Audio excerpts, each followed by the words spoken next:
ಅಣ್ಣ ನಮಸ್ಕಾರ. ಇವತ್ತೊಂದು ಬಹಳ ರೋಚಕ ಕಾರ್ಯಾಚರಣೆ. ಮತ್ತೆ ನೀವು ತುಂಬಾ ಅಂತರದಲ್ಲಿ ಎಸ್ಕೇಪ್ ಆದ್ರಂತೆ. ಅಲ್ಲಿ ಎಲ್ಲ ಹುಡುಗರು ಹೇಳ್ತಾ ಇದ್ರು ನೋಡಿದಂಥವ್ರು. ಏನಾಯ್ತಣ್ಣ ನಿಜವಾಗ್ಲು? ಮೊನ್ನೆ ರಾಜ್ ಶೆಟ್ಟಿಯನ್ನ ಮನುಷ್ಯನ ಆನೆ ಸಾಯಿಸಿದ ಮೇಲೆ ದಿಢೀರ್ ಈಗ ಆನೆ ಹಿಡಿಯಕ್ಕೆ ಒಂದೆರಡು ಆನೆಗೆ ರೇಡಿಯೋ ಕಾಲರ್ ಹಾಕಕ್ಕೆ ಅಂತ ಆಗಿ ನಿನ್ನೆ ಎಲ್ಲ ನಮ್ಮ ದುಬಾರಿ ಆನೆಗಳು ಬಂದು, ನಾನು ಇವತ್ತು ಬೆಳಿಗ್ಗೆ ಹೋದೆ. ನಾನು ಅಲ್ಲಿ ಹೋದಾಗ ಏನು ಅಲ್ಲಿ ಆನೆ ಕ್ಯಾಂಪಲ್ಲಿ ಬಿಕ್ಕೋಡಲ್ಲಿ ಪೂಜೆ ಆಗ್ತಾ ಇತ್ತು. ಅಷ್ಟೊತ್ತಿಗೆ ನಂಗೊಂದು ಫೋನ್ ಬಂತು. ಕಿತ್ತಾವರ ಎಸ್ಟೇಟ್ ಒಬ್ಬ ಸಾಹೇಬ್ರ ತೋಟದಿಂದ ಅಲ್ಲಿ ಮ್ಯಾನೇಜರ್ ಫೋನ್ ಮಾಡಿದ್ರು. ನಮ್ಮ ತೋಟದಲ್ಲಿ 10 ಆನೆ ಇದಾವೆ, ಅದರಲ್ಲಿ ಸಿಂಗಲ್ ಕೋರೆ ಆನೆನೂ ಇದೆ, ಬನ್ನಿ ನಮ್ಮ ತೋಟಕ್ಕೆ ಅಂದ್ರು. ನಾನು ಆಮೇಲೆ ಇನ್ನು ಪೂಜೆನೇ ಆಗಿರ್ಲಿಲ್ಲ. ಆಮೇಲೆ ಇಲ್ಲೆಂತ ಪೂಜೆ ಅಂತ ನೋಡೋದು ಇದನ್ನೆಂಥದ್ದು ಅಂತ ಹೇಳಿ ನಾನು ಸೀದಾ ಅಲ್ಲಿಗೆ ಹೋಗಿದ್ದೆ. ಅಷ್ಟೊತ್ತಿಗೆ ಆ ತೋಟದೊಳಗೆ ಹೋಗ್ತೀನಿ. ಅದೊಂದು ಸುಂದರವಾದ ಅರಬಿಕಾ ತೋಟ, ಭಾರಿ ನೀಟಾಗಿ ಭಾರಿ ಶಿಸ್ತಾಗಿ ತೋಟ ಮಾಡಿದ್ದಾರೆ. ಗಿಡಗಳನ್ನೆಲ್ಲ ನೋಡಿ ಖುಷಿ ಆಯ್ತು. ಅಲ್ಲಿ ನಂಗೆ ಮತ್ತೊಂದು ವಿಶೇಷ ಅಂದ್ರೆ ಅಲ್ಲಿರೋ ಮರಗಳೆಲ್ಲ ನಮ್ಮ ಪಶ್ಚಿಮ ಘಟ್ಟದಲ್ಲಿರೋ ಮರಗಳು, ಜಂಗಲ್ ವುಡ್ ಅಂತ ನಾವೇನು ಹೇಳ್ತೀವಿ ಅದು. ಆಮೇಲೆ ಭಾರಿ ದೊಡ್ಡ ಭಾರಿ ಎತ್ತರದ ಮರಗಳು. ನಾನು ಪಶ್ಚಿಮ ಘಟ್ಟದಲ್ಲಿ ಬಿಟ್ರೆ ಮತ್ತೆ ಇನ್ನೆಲ್ಲೂ ಯಾವ ಕಾಫಿ ತೋಟದಲ್ಲೂ ಅಂತ ಮರ ನೋಡಿರ್ಲಿಲ್ಲ. ಅಷ್ಟೊತ್ತಿಗೆ ನಮ್ಮ ಕಡೆ ಹುಡುಗರೆಲ್ಲ ಅಲ್ಲೆಲ್ಲ ಒಂದು ಸಿಲ್ವರ್ ಮರ ಹತ್ತಿ ಏನೇನೋ ಮಾಡಿ ಆನೆ ನಿಂತವೆ ಅಂದ್ರೆ ನನಗೆ ಹತ್ತಕ್ಕಾಗ್ಲಿಲ್ಲ. ಅಷ್ಟೊತ್ತಿಗೆ ತೋಟದ ಇವರು ಮ್ಯಾನೇಜರ್ ನಂಗೊಂದು ಮೆಣಸು ಕುಯ್ಯೋದೊಂದು ಏಣಿ ತಂದ್ರು. ಅಲ್ಲೊಂದು ದೊಡ್ಡದೊಂದು ಬಸರಿ ಮರ ಇತ್ತು. ಬಸರಿ ಮರ ಅಂತ ಒಂದು ಜಾತಿಯ ಜಂಗಲ್ ವುಡ್ ಮರ ಇರ್ತದೆ. ಆ ಮರದ ಮೇಲೆ ನಾನು ಹತ್ತಿ ಆ ಏಣಿ ಇಟ್ಕೊಂಡಿರ್ತಿದ್ದೆ. ನನ್ನಿಂದ ಕೇವಲ 120ರಿಂದ 150 ಅಡಿ ದೂರದಲ್ಲಿ ಆನೆ ನಿಂತಿದ್ದು, 10 ಆನೆ ನಿಂತಿದ್ದು. ಅದರಲ್ಲಿ 2 ಜನ ನಾಯಕಿಯರಿದ್ರು. ಅದು ಒಂದು ಭುವನೇಶ್ವರಿ ಅಮ್ಮ, ಇನ್ನೊಂದು ಬೀಟಮ್ಮ ಸೆಕೆಂಡ್. ಅದ್ರ ಜೊತೆನೆ ಸ್ವಲ್ಪ ದೂರದಲ್ಲಿ ಒಂದು ಕಪ್ಪು ಆನೆ. ಎಲ್ಲರ ಮೈಯಲ್ಲಿ ಮಣ್ಣಿತ್ತು, ಒಂದು ಆನೆ ಮೈ ಮೇಲೆ ಮಣ್ಣಿರ್ಲಿಲ್ಲ, ಕಪ್ಪು ಇತ್ತು. ಅಂದ್ರೆ ಅದು ಮಣ್ಣು ಹಾಕ್ಯಂದಿರ್ಲಿಲ್ಲ, ಕೆಸರು ಹಾಕ್ಯಂದಿಲ್ಲ. ಅದೇ 1.5 ಕೊಂಬಿನ ಆನೆ. ಈ ಆನೆ 3 ವರ್ಷದ ಹಿಂದೆ ನಮ್ಮ ಮೂಡಿಗೆರೆ ಭಾಗದಿಂದ ಬಂದ ಆನೆ. ಇದ್ರದ್ದು ಎಡಗಡೆ ಕೋರೆ ಅರ್ಧ ಅಡಿ ಅಷ್ಟಕ್ಕೆ ಮುರಿದೋಗಿತ್ತು, ಬಲಗಡೆ ಕೋರೆ ಬಾರಿ ಚೂಪಾಗಿ ಚೆನ್ನಾಗಿತ್ತು. ಆನೆ ನಾವು ಮರದ ಮೇಲೆ ಕುತ್ಕೊಂಡು ನೋಡೋದಿಗೆ ಆನೆ ಒಂಥರ ಚಿಕ್ಕದಾಗೆ ಕಾಣ್ತಾ ಇತ್ತು. ಆಮೇಲೆ ಏನಾಯ್ತು, ಆನೆಗಳಲ್ಲೇ ನಿದ್ದೆ ಮಾಡ್ತಾ ಇತ್ತು. ಒಂದು ಮಾತ್ರ ಆನೆ, ಒಂದು 14-15 ವರ್ಷದ ಆನೆ, ಇಡೀ ಗುಂಪಿನ ಸುತ್ತ ತಿರ್ಗೋದು. ಏನೋ ಅದಕ್ಕೆ ಗೊತ್ತಾಗಿದೆ. ಬಹುಶಃ ನಾನೇನು ಈ ಆನೆ ಗುಂಪುಗಳೆಲ್ಲ ನಿದ್ದೆ ಮಾಡ್ತಾ ಇರ್ಬೇಕಾರೆ ಇದು ಒಂಥರ ಅಂಗರಕ್ಷಕನಂಗೆ ಕೆಲಸ ಮಾಡ್ತಿದೆ ಅಂತ ಅದು ಅದೇ ತರ ವರ್ತಿಸ್ತಿತ್ತು. ಆಮೇಲೆ ಇದ್ದಕ್ಕಿದ್ದಂಗೆ ಆನೆಗಳು ಬಂದು ನನ್ನ ಮರದ ಪಕ್ಕ ನನ್ನಿಂದ ಒಂದು 100 ಅಡಿ ದೂರಕ್ಕೆ ಬಂದು ನಿಂತ್ಕೊಂಡು, ನನಗೆ ತಲೆಬಿಸಿ ಆಗಿದ್ದೇನು ಅಂದ್ರೆ ನಾನು 20 ಅಡಿ ಏಣಿ ಅದರಿಂದ ಮೇಲೆ ನನ್ಗೆ ಹತ್ತಕ್ ಆಗ್ತಿರ್ಲಿಲ್ಲ. ಅದೊಂದು ದೊಡ್ಡ ಮರ. ನಾನು ಮತ್ತೆ ಶೂ ಹಾಕ್ಯಂಡ್ ಹತ್ತಿದ್ದೆ. ಈ ದೊಡ್ಡ ಆನೆಗಳು ಸಣ್ಣ ಆನೆಗಳ ಬಗ್ಗೆ ನಂಗೆ ಏನು ಹೆದರಿಕೆ ಆಗ್ಲಿಲ್ಲ. ಆದ್ರೂ ಆನೆಗಳೆಲ್ಲರ ಏಣಿ, ನಾವು ಮೆಣಸ್ಕುಯ್ಯ ಅದು ಏಣಿ, ಮೆಣಸ್ಕುಯ್ಯ ಏಣಿ ಅಂದ್ರೆ 20 ಅಡಿ ಜಿಎ ಪೈಪಿಗೆ 2 ಇಂಚ್ ಪೈಪಿಗೆ ಅದಕ್ಕೆ ಸ್ಟೆಪ್ ಎಲ್ಲ ಫಿಟ್ ಮಾಡಿರ್ತಾರೆ. ಅದ್ರ ಮೇಲೆ ನಿಂತಿದ್ದೆ. ಇನ್ನು ಆನೆ ಬಂದು ಅದ್ರಲ್ಲೂ ಮರಕ್ಕೆ ಕಾಲು ಕೊಟ್ಟು ಏನಾರು ಸೊಂಡ್ಲು ಹಾಕಿದ್ರೆ ನನ್ನ ಕಾಲೇ ಸಿಕ್ಕಾಕೆ, ನನ್ನ ಕಾಲು ಹಿಡ್ದು ಹಾಕೊಂಡ್ಬಿಡ್ತಾವಲ್ಲ ಅಂತ ಸ್ವಲ್ಪ ತಲೆ ಬಿಸಿಲೇ ನಿಂತ್ಕೊಂಡಿದ್ದೆ. ಹಾಗೇನೋ ಆಗ್ಲಿಲ್ಲ. ಸುಮಾರು 1 ಗಂಟೆ, ಬೆಳಿಗ್ಗೆ 10:30 10:30 1 ಗಂಟೆವರೆಗೂ ನಾನು ಅಲ್ಲಿ ಏನೋ ಬ್ಯಾಲೆನ್ಸ್ ಮಾಡ್ಕೊಂಡು ಆನೆಗಳು ನೋಡ್ತಾ ನಿಂತಿದ್ದೆ. ಅಷ್ಟೊತ್ತಾದ್ರೂ ನಮ್ಮವರು ಬರ್ಲೇ ಇಲ್ಲ. ಶೂಟರ್ಗಳು ಸಾಕಿದಾನೆ ಯಾವೂ ಬರ್ಲಿಲ್ಲ. ಅಲ್ಲಿ ಏನೋ ನೋಡಿದ್ರೆ ಅಲ್ಲಿ ಯಾರೋ ಒಬ್ಬ ಅರಳ್ಳಿ ಮೂಲದನ ಒಬ್ಬ ಆನೆಗಳನ್ನ ಹೋಗಿ ಕೊಡು, ನಮ್ಮ ಜನ ಹೋಗೋ ಕೊಡು ನನ್ನ ತೋಟದಲ್ಲಿ ಅಂತ ಹೇಳಿ ಏನೋ ಗೇಟ್ ಬೀಗ ಹಾಕಿದ್ನಂತೆ. ಆಮೇಲೆ ಲಾಸ್ಟಿಗೆ ಬಂದ್ರು. ಬರ್ಬೇಕಾದ್ರೆ ಆನೆಗಳದ್ದು ಟೈಮ್ ಆಗಿ ಹೋಗಿತ್ತು. ಅದೊಂದು ಆನೆಗಳಿಗಾಗೆ ಮಾಡಿರೋ ಒಂದು ಸುಂದರ ಜಾಗ ಅದು. ಸುಮಾರು 3-4 ಕೆರೆಗಳು, ಒಂದು 25ರಿಂದ 30 ಎಕರೆ ಪಾಳು ಬಿಟ್ಟಿರೋ ರೋಬಸ್ಟ ತೋಟ. ಆ ಇಡೀ ತೋಟದ ತುಂಬಾ ಹಲಸಿನ ಮರಗಳು, ಈಗಾಗಲೇ ಹಲಸಿನಕಾಯಿಗಳು ದಪ್ಪ ಆಗಿದ್ದಾವೆ. ಆಮೇಲೆ ಹುಲ್ಲು, ಭಾರಿ ಸುಂದರವಾದ ಜಾಗ, ಭಾರಿ ತಂಪು ಜಾಗ. ನಾನು ಅದಕ್ಕೆ ಯೋಚನೆ ಮಾಡ್ತಿದ್ದೆ, ಯಾಕೆ ಬೇಲೂರು ಭಾಗದಲ್ಲಿ ಅದು ಕಿತ್ತವರ ಬಂಡೆ ಸುತ್ತನೇ ಆನೆಗಳು ಸುತ್ತೊಡಿತಿದಾವಲ್ಲ ಅಂತ ಈಗ ಅಲ್ಲಿ ಹೋದ್ ನೋಡಿದ ಮೇಲೆ ಸಕಲೇಶ್ಪುರ, ಆಲೂರು, ಮೂಡಿಗೆರೆ ಎಲ್ಲೂ ಇಲ್ಲ ಅಂತ ಸುಂದರವಾದ ಜಾಗ. ಅಂದ್ರೆ ಆನೆಗಳಿಗೆ ಆಹಾರ ಅಷ್ಟು ಚೆನ್ನಾಗಿದೆ. ಸುಮಾರು 25 ಎಕರೆ ಕಾಫಿ ತೋಟ ಅಲ್ಲದೆ ಓಪನ್ ಜಾಗ, ಒಂದು 7-8 ಕೆರೆಗಳು ಎಲ್ಲ ಅಲ್ಲಿವೆ. ಜೊತೆಗೆ ಹಲಸಿನ ಮರಗಳು ಸಿಕ್ಕಾಪಟ್ಟೆ ಇದೆ. ಆಮೇಲೆ ಏನಾಯ್ತು, ಆನೆಗಳನ್ನು ಹುಡುಕಿ ಬರಲಿಲ್ಲ. ಅಷ್ಟೊತ್ತಿಗೆ ಆನೆಗಳದ್ದು ಟೀಮ್ ಡಿವೈಡ್ ಆಗಿ ಈ 2 ಜನ ನಾಯಕಿಯರು ಬೇರೆ ಕಡೆ ಆದ್ರು. ಏನು ಈಗ 1.5 ಕೊಂಬಿನ ಆನೆ ಅದು ಅಲ್ಲಿ ಬೇರೆ ಕಡೆ ಇತ್ತು. ಆಮೇಲೆ ಮತ್ತೆ ಫಾಲೋ ಮಾಡಿದು. ಸತತವಾಗಿ ನಾನು ಆನೆ ಹಿಂದೆ ಸುಮಾರು 1.5 ಗಂಟೆಯಿಂದ ಆನೆ ಹಿಂದೆನೆ ನಾನು ತಿರುಗಿದೆ. ಯಾಕೆಂದ್ರೆ ಅದು ಅರಾಬಿಕಾ ತೋಟ. ಅರಾಬಿಕಾ ತೋಟದಲ್ಲಿ ಆನೆಗಳ ಹತ್ರ ತಪ್ಪಿಸ್ಕೊಳಕ್ ಸಾಧ್ಯನೇ ಇಲ್ಲ. ಹಾಗಾಗಿ ನಮ್ಮ ಲಕ್ಷ್ಮಣ ಆನೆಗೆ ಮದ ಬಂದಿತ್ತು. ನಾನು ಲಕ್ಷ್ಮಣ ಆನೆ ಹಿಂದೆ ಬಿಡ್ಲೇ ಇಲ್ಲ ಬೆನ್ನ. ಮುಂದೆ ಎಲ್ಲ ಅಭಿಮನ್ಯು, ಅರ್ಜುನ್ ಜೊತೆ ಹಿಂದೆ ತಿರುಗ್ತಿದ್ದೆ. ಆಮೇಲೆ ಏನಾಯ್ತು, ಸುಮಾರು 3 ಗಂಟೆ 42 ನಿಮಿಷಕ್ಕೆ ಆನೆ 35 ನಿಮಿಷಕ್ಕೆ ಆನೆಗಳು ಗೊತ್ತಾಯ್ತು. ಆನೆಗಳು ನಮ್ಮ ಆನೆಗಳನ್ನ ನೋಡ್ಕೊಂಡು ಓಡಕ್ ಶುರು ಮಾಡಿದ್ವು. ಆಮೇಲೆ 3 ಗಂಟೆ 42 ನಿಮಿಷಕ್ಕೆ ಡಾಟ್ ಆಯ್ತು. ಆಮೇಲೆ ಸೀದಾ ನಾನು ಅಲ್ಲೇ ಆನೆ ಹಿಂದೆನೇ ಇದ್ದನು. ಅದು ನಮ್ಮ ಮೈಸೂರಿನ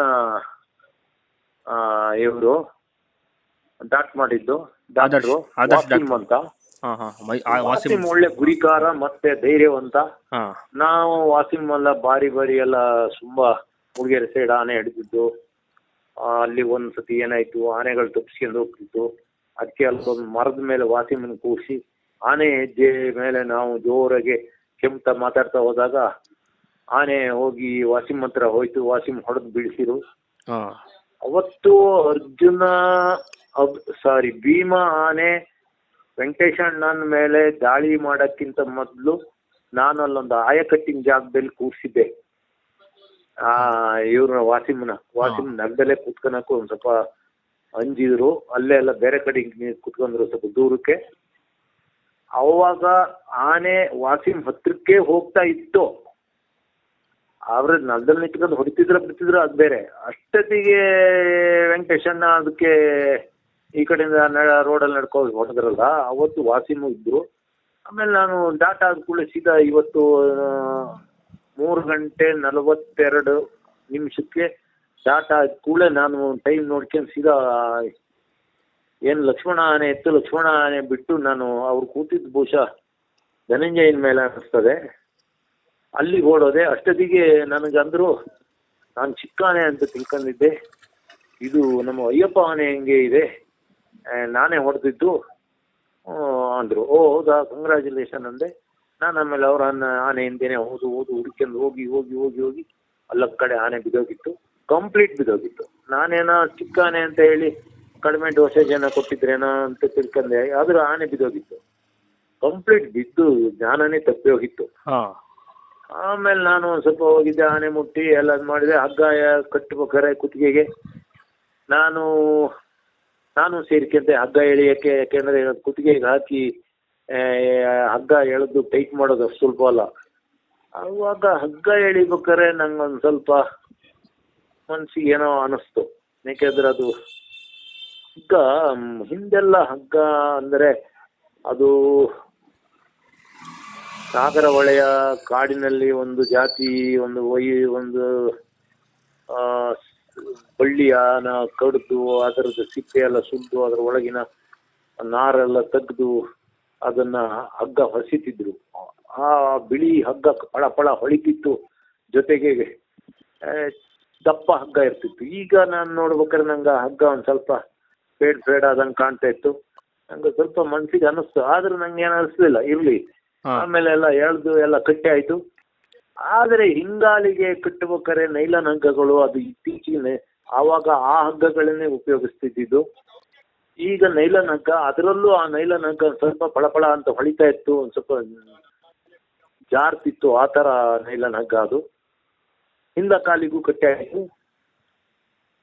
ಅಲ್ಲಿ ಒಂದು ಚೂರು ನಾನು ಕನ್ಫ್ಯೂಸ್ ಮಾಡ್ಕೊಬಿಟ್ಟೆ. ಏನಂದ್ರೆ ಆನೆ ಹಾ ಪೂರ್ವದ ಕಡೆ ಮುಖ ಹಾಕಿ ಪಶ್ಚಿಮ ಕಡೆ ಬೆನ್ನ ಹಾಕ್ಯಂಡ್ ಮಲಗಿತ್ತು. ನಾನೇನ್ ತಿಳ್ಕೊಂಡೆ, ಈ ಕುತ್ತಿಗೆಗಿರ ಹಾಕಿರೋ ಹಗ್ಗನ ಪಶ್ಚಿಮ ಕಡೆ ಮರಕ್ಕೆ ಕಟ್ಟಿದ್ದಾರೆ ಅಂತ. ಹಾ ಆ ಗಡಿಬಿಡಿಯಲ್ಲಿ ನಂಗೆ ಅರ್ಥನೂ ಆಗ್ಲಿಲ್ಲ. ಆದ್ರೂ ನಾನು 2 ದೊಡ್ಡ ಮರಗಳ ಮಧ್ಯೆ ನಿಂತ್ಕೊಂಡಿದ್ದೆ. ಆನೆ, ಯಾವುದೇ ಆನೆ, ಸಾಕಾನೆ ಆಗ್ಲಿ ಕಾಡಾನೆ ಆಗ್ಲಿ, ಮಲಗಿದ್ದು ಹೇಳ್ಬೇಕಾರೆ ಅವು ಬಲಮಗ್ಲಲ್ಲಿ ಮಲಗಿದ್ರೆ ಇದು ಬಲಮಗ್ಲಲ್ಲಿ ಮಲಗಿತ್ತು. ಈ ಹಿಂಗಾಲಿನ ಅಂದ್ರೆ ಆನೆ ಹಿಂಬದಿಯ ಕಾಲುಗಳನ್ನ ಮೇಲಕ್ಕೆತ್ತಿ ಅದನ್ನ ಒಂದ್ಸತಿ ಕೊಡಕ್ಕೆಂದು, ಅಂದ್ರೆ ನೆಲಕ್ಕೂ ಮೇಲಕ್ಕೂ ಒಂದ್ಸತಿ ಜೋರಾಗಿ ಚಿಮ್ಮಿದ ಮೇಲೆ ಅದಕ್ಕೆ ಅದು ಹೇಳಕ್ಕೆ ಆಗೋದು. ಹಾಗೆ ಹೇಳಕ್ ಆನೆಗಳಿಗೆ ಆಗಲ್ಲ. ಹಾಗ ಮಾಡ್ತಾ ಇತ್ತು. ಮಾಡಿ ನಾನು 2 ಸೆಕೆಂಡ್ ನನ್ಗೆ ಏನೋ ಅನಿಸ್ತು, ಇಲ್ಲಿ ನಿಂತ್ರೆ ನಾನು ದೊಡ್ಡ 2 ಮರದ ಮಧ್ಯೆ ನಿಂತಿದ್ದೆ. ಏನಿಲ್ಲ, 2 ಮರದ ಅಂತರ ಒಂದ್ 4-5 ಅಡಿ ಇತ್ತು. ಆಮೇಲೆ ಒಂದು ಅರಬಿಕ ಗಿಡ ಇತ್ತು ಎತ್ತರ. ನನ್ಗೆ ಏನೋ ಅನಿಸ್ತು, ನನ್ನ 6ನೇ ಇಂದ್ರಿಯ ಇರ್ಬೋದು. ಅಷ್ಟೊತ್ತಿಗೆ ಯಾರೋ ಫಾರೆಸ್ಟ್ನವರು ಅಂದ್ರು, ಅಲ್ಲಿ ನಿಲ್ಬೇಡಿ. ಯಾಕಂದ್ರೆ ಅವ್ರಿಗೆ ಗೊತ್ತಿತ್ತು ಆನೆಗೆ ಹಗ್ಗ ಕಟ್ಟಿರೋದು ಈ ಕಡೆಗೆ, ನಾನ್ ನಿಂತಿರೋ ಮರಕ್ಕೆ ಅಂತ. ಆದ್ರೆ ನಾನ್ ತಿಳಿದಿದ್ದೆ ಅದು ಬೆನ್ ಭಾಗಕ್ಕೆ ಕಟ್ಟಿರೋದು, ಅದೆಲ್ಲಿ ಇಲ್ಲಿ ಇಷ್ಟು ದೂರ ಬರುತ್ತೆ ಅಂತ. ಅಷ್ಟೊತ್ತಿಗೆ 10 ಅಡಿ ನಾನು 2 ಸೆಕೆಂಡಲ್ಲಿ ಓಡಿರ್ಬೋದು. ಅಷ್ಟೊತ್ತಿಗೆ ನಾನು ಎಲ್ಲಿದ್ದೆ ಅಲ್ಲೇ ಆನೆ ಬಂದು ಒಂದು ಸತಿ ಇಲ್ಲಿಟ್ಬಿಡ್ತು. ಸರಿ, ನಾನು ಆ ಕಡೆ ನಿಂತಿದ್ದೀನಿ. ಅದೇ ಸಮಯಕ್ಕೆ ಅಲ್ಲಿ DFO ನೋಡ್ಬಿಟ್ಟು, ನಮ್ಮ DFO ನಿಂತಿದ್ರು. DFO ಕಡೆಗೆ ಬಂತು. ಒಂದೇ ಸತಿ DFO ಕಡೆಗೆ ಬಂತು. DFO ಅಲ್ಲೇ ಇದ್ರಿ ಇನ್ನೇನೇನೋ ಆಗ್ತಿತ್ತ. ಅಷ್ಟೊತ್ತಿಗೆ DFO ಅವ್ರಿಗೆ ಮೊದ್ಲೇ ಕಾಲ್ ನೋವು ಬೇರೆ, ಅಲ್ಲಿಂದ ಓಡಿ ತಪ್ಪಿಸ್ಕೊಂಡ್ರು. ಅದಾದ್ಮೇಲೆ ಆನೆ ಎಂತ ಆನೆ ಅಂದ್ರೆ ಒಂದು 8 ಅಡಿ 9 ಅಡಿ ಇರ್ಬೋದು, ಒಂದು 18 ವಯಸ್ಸು ಆಗಿರ್ಬೋದು, ಒಂದು 2,000 ಹೋಗ್ಲಿ, ಒಂದು 2,500 kg ಇರ್ಬೋದು. ಏನು ಆನೆ ಅದು! ಅಯ್ಯೋ, ಅಷ್ಟು ದೊಡ್ಡ ನಮ್ಮ 5 ಆನೆಗಳನ್ನು ಹೊಡಿತು. ಲಕ್ಷ್ಮಣ ಆನೆ ಮದ ಬಂದಿತ್ತು. ಲಕ್ಷ್ಮಣ ಆನೆನ ಬಿಟ್ಟಿದ್ರೆ ಅದನ್ನ ಚಿಂದಿ ಹಾರಿಸ್ತಿತ್ತು. ಅಷ್ಟೊತ್ತಿಗೆ ಏನಾಯ್ತು, ನಾನು ನೋಡ್ತಾ ಇದ್ದೀನಿ, ಏನು ಆನೆ ರೌಂಡ್ ಹೊಡಿತಾ ಇದೆ, ಕೀಳು ಹಿಡಿತಾ ಇದೆ, ಮರ ಇದು ಕಾಫಿ ಗಿಡ ಎಲ್ಲ ಮುರ್ತಾಗ್ತಾ ಇದೆ, ಎಲ್ಲವನ್ನು ಹೊಟ್ಟೆ ಆಡಿಸ್ತಾ ಇದೆ. ಅಷ್ಟೊತ್ತಿಗೆ ನಾನು ಒಂದು ಬೇರೆ ಕಾಣ್ಲಿಲ್ಲ. ನಾನು ಅಲ್ಲಿ ನನ್ನ ಕಡೆ ನಿಂತಿದ್ದೆ ಒಂದು ಆಯಕಟ್ಟಿನ ಜಾಗದಲ್ಲಿ. ಅದ್ರದ್ದು ಬಲ್ದೆ ಕಾಲಿಗೆ ಕಟ್ಟಿದ್ದ ನೈಲನ್ ಹಗ್ಗ ಮೇಲಿಂದ ಜಾರ್ತಾ ಬಂದು ಜೋರಾಗಿ ಚಿಮ್ತಾ ಇದೆ. ಕಾಲನ ಮೇಲೆ ಎತ್ತಿ, ಹಿಂಭಾಗದ ಕಾಲ ಬಲ್ದೆ ಕಾಲನ ಮೇಲಕ್ಕೆ ಎತ್ತಿ ಪೂರ್ವ ಕಡೆಗೆ ಮುಖ ಹಾಕ್ಕೊಂಡು ಎಳಿತಾ ಇದೆ. ಆ ಮೇಲಿಂದ ಹಗ್ಗ ಜಾರ್ತಾ ಜಾರ್ತಾ ಜಾರ್ತಾ ಜಾರ್ತಾ ಬಂದು ಪಾದಕ್ಕೆ ಬಂದು ಕೂತು ಆ ಹಗ್ಗ ಅಷ್ಟೊತ್ತಿ ಮತ್ತೊಂದ್ಸತಿ ಚಿಮ್ಮಿ ಕುಳಿ ಬಿಚ್ಚಿ ಹೋಯ್ತು.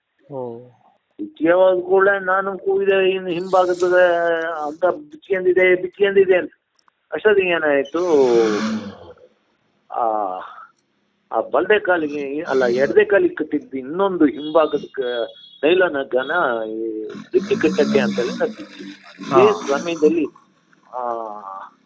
ಆನೆ ಒಂದು ಭಾರಿ ಸ್ಪೀಡಲ್ಲಿ ಗೀಳಿಟ್ಕೊಂಡು ಪಶ್ಚಿಮ ಕಡೆಗೆ ಮುಖ ಹಾಕ್ತು. ಪೂರ್ವ ಕಡೆಯಿಂದ ಪಶ್ಚಿಮ ಕಡೆಗೆ ಮುಖ ಹಾಕಿ ಒಂದು ಸತಿ ನುಗ್ಗಿ ಕೂಡಲೇ ಆ ಕುತ್ತಿಗೆ ಕಟ್ಟಿದ ಹಗ್ಗ ಇತ್ತಲ್ಲ, ನಾಗರಹೊಳೆ ಕಾಡಿನ ತಂದಿದ್ದ ಹಗ್ಗ, ಅದು ಅರ್ಧ ಕಿತ್ಕೊಂತು, ಕಟ್ಟಾಯ್ತು. ಅರ್ಧ ಕಟ್ಟಾಗಿದೆ. ಆ ಕಡೆಗೆ ಬರೋದು, ಪೂರ್ವದ ಕಡೆಗೆ ಬರೋದು, ಅಲ್ಲ ಇದಕ್ಕೆ ಪಶ್ಚಿಮ ಕಡೆಗೆ, ಆ ಕಡೆಗೆ ಆನೆ ಬರ್ತದೆ. ಓಡಿ ಅನ್ಬೇಕಾದ್ರೆ ಮತ್ತೊಂದ್ಸತಿ ಬಂದು ಗೀಳಿಟ್ಟು ಮತ್ತೆ ನುಗ್ಗಿದು ಕಿತ್ಕವೆ. ಹೋದ ಕೂಡಲೇ ಆನೆ ಬಾಣದಂಗೆ ಹೋಯ್ತು. ಯಾವ ರೀತಿ ನುಗ್ಗಿ ಹೋಯ್ತು ಅಂದ್ರೆ, ಮೊದ್ಲೇ ಸ್ವಲ್ಪ ಚಿಕ್ಕ ಆನೆ, ಜೊತೆಗೆ ಇನ್ನು ಏಜ್ ಇದೆ, 17 ವರ್ಷದ ಆನೆ, ಜೊತೆಗೆ ಒಳ್ಳೆ ಸೊಕ್ಕಿನಲ್ಲಿದ ಆನೆ, ಜೊತೆಗೆ ಹೆದರಿಕೆ, ಸಿಟ್ಟು. ಆ ಹಿಂಭಾಗದ ಒಂದು 30 ಅಡಿಯಿಂದ 40 ಅಡಿ ಹಗ್ಗನು ಎಳ್ಕೊಂಡು, ಕುತ್ತಿಗೆಯಲ್ಲಿ ಇಟ್ಟಿದ್ದು ಹಗ್ಗನು ಕಟ್ಟಿದ ದಪ್ಪದ ಹಗ್ಗನ ತಗೊಂಡು ನಡೀತೈತು. ಹೋಯ್ತು. ನಾವು ಹಿಂಬಾಲಿಸಿದು ಅಲ್ಲಿ ಅರ್ಧಕ್ಕಾಗ ಜನಿಗೆ ಊಟ ಇಲ್ಲ. ನಾವು ನಮ್ಮ ಬ್ಯಾಗಲ್ಲಿ ಊಟ ತಗೊಂಡು ಹೋಗಿದ್ದು, ಸ್ವಲ್ಪ ಎಂತ ಹಣ್ಣು ಅದು ಇದು ತಿಂದು ಅದಿರ್ಲಿ. ಆಮೇಲೆ ಹೋಗ್ತಾ ಇದೀವಿ ಆನೆ ಹೆಜ್ಜೆ ಮೇಲೆ ಅಷ್ಟೊತ್ತಿಗೆ ಅಲ್ಲೊಂದು ಹುತ್ತ, ಆ ಹುತ್ತದಲ್ಲಿ ಒಂದು ತುಡೆಗೇನು. ನಮ್ಮ ಈ ಇವರು ಇದಾರಲ್ಲ ನಮ್ಮ ನಾಗರಹೊಳೆ ಇವರಿಂದ ಬಂದರ್ ಕಾಡಿನ ಮಕ್ಕಳಲ್ವಾ, ಅವ್ರಿಗೆ ಯಾರಿಗೋ ಒಬ್ಬ ಕಂಡು ಬಿಡ್ತು ಹುಳ. ಅದನ್ನೆಲ್ಲ ಇದನ್ನ ತೆಗೆದು ಹುತ್ತನೆಲ್ಲ ಹಬ್ಬದು ತೆಗೆದ್ರು. ಅದರಲ್ಲೊಂದು 2-3 ಲೀಟರ್ ಜೇನಿತ್ತು.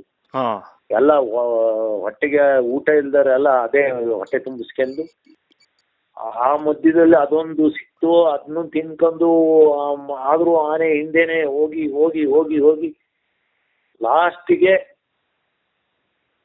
ಕಿತ್ತಾವರ ಬಂಡೆ ಒಂದು ರೋಡ್ ಬರುತ್ತೆ. ಅದು ಮೂಡಿಗೆರೆ ಮತ್ತೆ ಬೇಲೂರಿನಿಂದ ಬರೋ ರಸ್ತೆಯಲ್ಲಿ ಮುಂದೆ ಬಂದಾಗ ಅಲ್ಲೊಂದು ಸರ್ಕಲ್ ಸಿಗ್ತದೆ. ಅದು ಎಡಕ್ಕೆ ಹೋದ್ರೆ ಅದು ಮತ್ತೆ ಬೇಲೂರಿಗೆ ಹೋಗುತ್ತೆ, ರೈಟಿಗೆ ತಿರುಗಿದ್ರೆ ಕಿತ್ತಾವರ ಬಂಡೆಗಾಗಿ ಅರಳ್ಳಿಗೆ ಹೋಗ್ತದೆ. ಆ ರೋಡ್ ಬೇಕಾದ್ರೆ ಆನೆ ದಾಟಿ ಹೋಗಿತ್ತು. ಅಂದ್ರೆ ನಾನು ಪೂರ್ವಕ್ಕೆ ಮುಖ ಹಾಕಿ ನಿತ್ರೆ ಆ ರೋಡಲ್ಲಿ ಆನೆ ಬಂದಿದ್ದು ಪೂರ್ವ ಕಡೆಯಿಂದ, ನಮ್ಮ ಬೆನ್ನಿಂದೆ ಪಶ್ಚಿಮ ಕಡೆಗೆ ಹೋಗಿತ್ತು. ಅಷ್ಟೊತ್ತಿಗೆ 5:30 ಆಯ್ತು. ನಮ್ಮ ಗಾಡಿ ಎಲ್ಲೋ ಒಂದು 6 ಕಿಲೋಮೀಟರ್ ದೂರದ ಕಾಡು ಅಲ್ಲಿ ಕಾಫಿ ತೋಟದ ಸಾಹೇಬ್ರ ತೋಟದಲ್ಲಿತ್ತು. ಆಮೇಲೆ ನಾನು ಸೀದಾ ಯಾರೋ ಒಬ್ಬರು ಮೋಟರ್ ಬೈಕ್ ತಗೊಂಡು ಅಲ್ಲಿ ಹೋಗಿ ಗಾಡಿ ತಂದೆ. ಅಷ್ಟೊತ್ತಿಗೆ ಆನೆ ತಪ್ಪಿಸ್ಕೊಂಡು ಹೋಗಿತ್ತು. ಆನೆ ಹೋಗೋ ದಿಕ್ಕು ಉಂಟಲ್ಲ, ಅಲ್ಲಿಂದ ನಾನು ಏನು ಹೇಳಿದೆ, ಕಿತ್ತಾವರ ಬಂಡೆ ನಾನು ಪೂರ್ವಕ್ಕೆ ಮುಖ ಹಾಕಿ ನಿತ್ರೆ ಆನೆ ಬಂದಿದ್ದು, ನನ್ನ ಬೆನ್ನ ಹಿಂದೆ ಹೋಗಿದ್ದು ಪಶ್ಚಿಮ ಅಂತ. ಅದೇ ನನ್ನ ಎಡಭಾಗಕ್ಕೆ ಉತ್ತರ ದಿಕ್ಕು. ಅಲ್ಲಿಂದ ಕೇವಲ 3 ಕಿಲೋಮೀಟರ್ ಏರ್ ಡಿಸ್ಟೆನ್ಸ್ ಅಲ್ಲಿ, ಅಂದ್ರೆ ಆನೆಗಳ ದಾರಿಯಲ್ಲಿ ಭೀಮ 20 ಆನೆಗಳ ಜೊತೆ ಬೀಡ್ಬಿಟ್ಟಾನೆ. ಈ ಆನೆ ಸೀದಾ ಹೆಚ್ಚಿನ ಅಂಶ ಭೀಮನ ಹತ್ರಕ್ಕೆ ಹೋಗಿದೆ. ಈಗಾಗ್ಲೇ ಭೀಮನ ಹತ್ರಕ್ಕೆ ಹೋಗಿದ್ರೆ ಭೀಮ ಅಂಡ್ ಟೀಮ್ ಎಲ್ಲಾ ಬಂದು ಈ ಆನೆ ಕುತ್ತಿಗೆಲಿರೋ ಹಗ್ಗ, ಕಾಲಲ್ಲಿರೋ ಹಗ್ಗನೆಲ್ಲ ನೋಡಿ ನೋಡಿ ಕೀಳಕ್ ನೋಡ್ತವೆ. ಆಮೇಲೆ ಅದರ ಮೈಯಲ್ಲೆಲ್ಲ ಈ ಆನೆಗಳದ್ದು ಸ್ಮೆಲ್ ಇದೆ, ನಾವು ಮುಟ್ಟಿದ್ದು ಮನುಷ್ಯರದ್ದು ಸ್ಮೆಲ್ ಇದೆ. ನಾಳೆ ಅದು ಆನೆ ಏನಾರ ಅಲ್ಲಿ IGC ಅಂತ ಒಂದು ಎಸ್ಟೇಟ್ ಅಲ್ಲಿ ಇದೆ, ಹಿರೇಸರಡಿ ಅಂತ, ಅಲ್ಲಿ ಈಗ ಆ ಗುಂಪಲ್ಲಿ ಸೇರಿದ್ರೆ ನಾಳೆ ಈ ಆನೆನ ಬೇರ್ಪಡಿಸಿ ಹೊಡಿಯಕ್ಕೆ ಅಷ್ಟು ಸುಲಭ ಇಲ್ಲ. ಅಲ್ಲೋಗಿ ಗುಂಪಿಗೆ ಪಟಾಕಿ ಹಾಕಿ ಇನ್ನೇನ ಮಾಡಿ ಭೀಮನ್ ಬೇರೆ ಕಡೆಗೆ ಓಡಿಸ್ಬೇಕು. ಭಾರಿ ಕಸರತ್ತು ಇದೆ. ಇದಲ್ದಲೆ ಇನ್ನೊಂದೆರಡು ಹೆಣ್ಣಾನೆಗಳಿಗೆ ರೇಡಿಯೋ ಕಾಲರ್ ಹಾಕೋ ಪ್ಲಾನು ಇತ್ತು. ಎಲ್ಲವೂ ಸರಿಯಾಗಿದ್ರೆ ಈ ಆನೆ ತಗೊಂಡೋಗಿ ಎಲ್ಲೋ ಗಡಿಪಾರ್ ಮಾಡ್ತಿದ್ರು, ಎಲ್ಲೋ ನಾಗರಹೊಳೆಗೋ ಇಲ್ಲ ಬಂಡೀಪುರಕ್ಕೋ. ಆಮೇಲೆ ಈ ಆನೆ ತಗೊಂಡೋಗಿ ಸಾಕಷ್ಟ ಅದು ಈ ಕೋರೆಮುರದ ಆನೆ ಏನು ಆಕರ್ಷಿತವಾಗಿರ್ಲಿಲ್ಲ, ಮುಂದೇನೆ ಏನು ಉಪಯೋಗ ಇರ್ತಿರ್ಲಿಲ್ಲ. ಈಗ ಮತ್ತೊಂದು ದೊಡ್ಡ ಸಮಸ್ಯೆ ಅಂದ್ರೆ ಹೇಮಾವತಿಯ ಬಲದಂಡೆಯಲ್ಲಿರುವ ಕೊಡಗಿನ ಕಟ್ಟೇಪುರ ಸುಮಾರು 2,500-3,000 ಎಕರೆ ಆ ಕಾಡಿಂದ ಕ್ಯಾಪ್ಟನ್ ಬಂದಿದ್ದಾನೆ. ಕ್ಯಾಪ್ಟನ್ ನೇರಾಗಿ ಬಂದು ಮೂಡಿಗೆರೆ ತಾಲೂಕಿಗೆ ಹೋಗಿ ಅಲ್ಲಿಂದ ಗೋಣಿಬೀಡ್ ಹತ್ರ ಆ ದೇವರ ಮುಕ್ಕಿ ಅನ್ನಲ್ಲಿ ಒಂದು ETF ಹುಡ್ಕೊಂಡು ಒಂದು ಬೈಕ್ನ ಪುಡಿ ಮಾಡಿ ಈಗ ನೇರವಾಗಿ ಬಂದು ಏನು ಬಿಕ್ಕೋಡು ಆನೆ ಕ್ಯಾಂಪ್ ಇದೆಯಲ್ಲ ಅಲ್ಲಿಂದ 1 ಕಿಲೋಮೀಟರ್ ದೂರದಲ್ಲಿ ಬೀಡ್ಬಿಟ್ಟಾನೆ. ಆಮೇಲೆ ಮದ ಬಂದಿದೆ, ಯಾವ ಕ್ಷಣದಲ್ಲೂ ನಮ್ಮ ಆನೆ ಕ್ಯಾಂಪಿನ ಮೇಲೆ ದಾಳಿ ಮಾಡೋ ಚಾನ್ಸ್ ಇರ್ತದೆ. ಆಮೇಲೆ ಭೀಮಗೂ ಅವನಿಗೂ ಕೇವಲ ನೇರಾಗಿ 5-6 ಕಿಲೋಮೀಟರ್ ದೂರದಲ್ಲಿ ಬಂದು ನಿಂತಿದ್ದಾನೆ. ಈಗ ಒಂದು ಸುದ್ದಿ ಬಂದ ಪ್ರಕಾರ ಮತ್ತೆ ಕ್ಯಾಪ್ಟನ್ಗೆ ಮದ ಬಂದಿದೆ ಅಂತ. ಹಾಗೇನಾರ ಆದ್ರೆ ಇವತ್ತು ರಾತ್ರಿ ಇಲ್ಲ ನಾಳೆ ನಾಳದಲ್ಲಿ ಒಂದು ಘನಘೋರವಾದ ಒಂದು ಹೋರಾಟ, ಮತ ಗದ್ದೆಗಳ ಕಾಳಗ ನಡಿಬಹುದು. ಎಲ್ಲ ಚಾನ್ಸು ಇದೆ. ಅದಕ್ಕೆ ನಾನು ಇವತ್ತು ಹೇಳಿದೆ, ಅಲ್ಲಿ ಎಲ್ಲ ಮಾವತರುಗಳಿಗೆ ಎಲ್ಲ ಅಲ್ಲಿ 1 ಕಿಲೋಮೀಟರ್ ದೂರದಲ್ಲಿ ಆನೆ ಬಂದು ನಿಂತಿದೆ, ಅದು ಕ್ಯಾಪ್ಟನ್ ಒಂದ್ ಸ್ವಲ್ಪ ಕೇರ್ಫುಲ್ ಆಗಿರಿ ಅಂತ. ಹೀಗೆಲ್ಲ ಆಗಿದೆ. ಆಮೇಲೆ ನೀವು ಇವತ್ತಿಂದು ಆನೆಗಳ ಹಿಡಿಯೋ ಕಾರ್ಯಾಚರಣೆಯಲ್ಲಿ ಹಿಂದೆಂದೂ ನಡೆದಿಲ್ಲಂತ ಒಂದು ಒಂದು ಘಟನೆ ನಡೀತು. ಹಿಂದೆ ಯಾವ ಕಾಲದಲ್ಲೂ ಯಾವುದೇ ಆನೆಗಳ ಚೆಟ್ಟಿಯಪ್ಪನವರ ಕಾಲದಿಂದ ಆನೆ ಹಿಡಿಯಕ್ಕೆ ಶುರು ಮಾಡಿದ ಮೇಲೆ ಅಥವಾ ಅದಕ್ಕಿಂತ ಹಿಂದೆನೂ ಹಿಡಿದಿದ್ರು. ಇವತ್ತಿನವರೆಗೂ ನಡೆದ ಕಾರ್ಯಾಚರಣೆಗಳಲ್ಲಿ ಒಂದು 100, 200, 500 ಆನೆಗಳನ್ನ ಹಿಡಿದಿರ್ಬೋದು. ಆ ಕಾರ್ಯಾಚರಣೆಗಳಲ್ಲಿ ಈ ರೀತಿ ಒಂದು ಆನೆ ಹಗ್ಗ ಕಿತ್ಕೊಂಡು ಪರಾರಿಯಾಗಿದ್ದು ಇದೇ ಇತಿಹಾಸದಲ್ಲೇ ಇದು ಮೊದಲು. ಹೌದು. ಇದರಲ್ಲಿ ಮಾವುತರು, ಫಾರೆಸ್ಟ್ರು, ETF ಹುಡುಗರು ಎಲ್ಲರೂ ಕೆಲಸ ಮಾಡ್ಯಾರೆ, ಎಲ್ಲರೂ ಕಷ್ಟಪಟ್ಟಾರೆ, ಭಾರಿ ಹಾರ್ಡ್ ವರ್ಕ್ ಮಾಡಿದ್ದಾರೆ.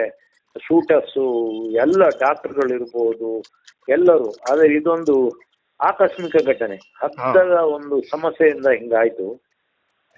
ಇದೊಂದು ಆಕಸ್ಮಿಕ ಆಗಿದ್ದು, ಯಾರ್ದು ತಪ್ಪಿಲ್ಲ ಇದರಲ್ಲಿ. ಆಮೇಲೆ ಸ್ವಲ್ಪ ಹಗ್ಗ ಕಿತ್ತೋಗತ್ತಿಗೆ ಕುತ್ತಿಗೆ ಹಗ್ಗ ಕಿತ್ತೋಗ್ಲಿಲ್ಲ ಅಂದ್ರೆ ಆನೆ ಏನು ಆಟ ಆಡೋದೇನು ಇರ್ಲಿಲ್ಲ. ಇನ್ನೊಂದು ಸ್ವಲ್ಪ ಡೋಸೇಜ್ ಹಾಕಿ ಒಂದು ಜೈಲಜಿನ್ ಹೊಡೆದಿದ್ರೆ ಆನೆ ಮಂಕಾಗಿ ಅಲ್ಲೇ ಎಲ್ಲ ಒಂದು ವಾರಕ್ಕೆ ನಾಯಿ ತರ ನಿಂತ್ಕೊಂತಿತ್ತು, ನಾಯಿ ಮರಿ ತರ. ಆದ್ರೆ ಅದು ಹೊಡೆಯಕ್ಕೂ ಪುರ್ಸತ್ ಆಗ್ಲಿಲ್ಲ. ಅಷ್ಟೊತ್ತಿಗೆ ಒಂದಾದ್ರ ಮೇಲೆ ಒಂದು ಘಟನೆ ನಡೆದು ಹಗ್ಗ ಕಿತ್ಕೊಂಡೋಯ್ತು. ಕಾಲಿಂದ ಹಗ್ಗ ಕಿತ್ತು ಹೋಗ್ತುಳೆ. ಅದಕ್ಕಿಂತ ಮೊದಲು ನಮ್ಮ ಸಾಕಿದ ಆನೆಗಳಿಗೆ ಎಲ್ಲವಕ್ಕೂ ಹೊಡಿತು. ಲಕ್ಷ್ಮಣನು ಒಬ್ಬನ್ ಬಿಟ್ಟು ಅಂತ ದೈತ್ಯ ಆನೆ ನಮ್ಮ ಸುಗ್ರೀವನ, ಅದು 6,000 kg ಇದೆ, ಅದನ್ನು ಹೊಡಿತು. ಆದ್ರೂ ಒಂದು 9 ಅಡಿ, ಒಂದು 2,500 kg, ಒಂದು 18 ವರ್ಷದ ಆ ಆನೆಯ ಆ ತಾಕತ್ತು, ಅದರ ಒಂದು ಆ ರೀತಿ ವರ್ತನೆ, ನಂಗೆ ಅದ್ರ ಬಗ್ಗೆ ಭಾರಿ ಖುಷಿ ಆಯ್ತು.